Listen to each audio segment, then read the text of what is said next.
Welcome to Sravani's media. తమిళనాడులో తొలిసారి అధికారంలోకి వచ్చిన సీఎం విజయ్ అసెంబ్లీలో దుమ్ము రేపే ప్రసంగం చేశారు. ముఖ్యంగా కేంద్రం అనుసరిస్తున్న విధానాలపై విజయ్ తీవ్ర విమర్శలు చేశారు. నీట్ పరీక్ష నుంచి త్రిభాషా సూత్రం వరకు తమిళనాడు విధానాన్ని తేల్చి చెప్పేశారు. మరోవైపు తన పార్టీ టీవీకేను కేవలం ఒక నటుడి పార్టీగా ముద్రవేస్తున్న విమర్శకులకు ఘాటు కౌంటర్ ఇచ్చారు.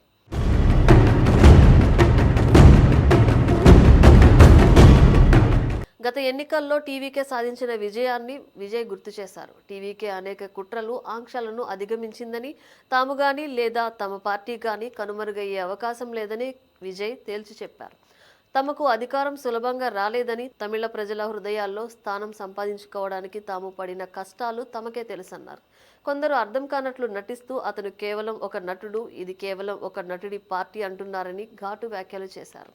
అలాంటి విమర్శలను పట్టించుకునేది లేదన్నారు. తమ రాజకీయాలు పారదర్శకంగా ఉంటాయన్నారు. నీట్ పరీక్ష కోసం అనుసరిస్తున్న విధానం అసమానతల్ని సృష్టిస్తుందని విజయ్ ఆరోపించారు. కాబట్టి దీన్ని రద్దు చేయాలన్నారు.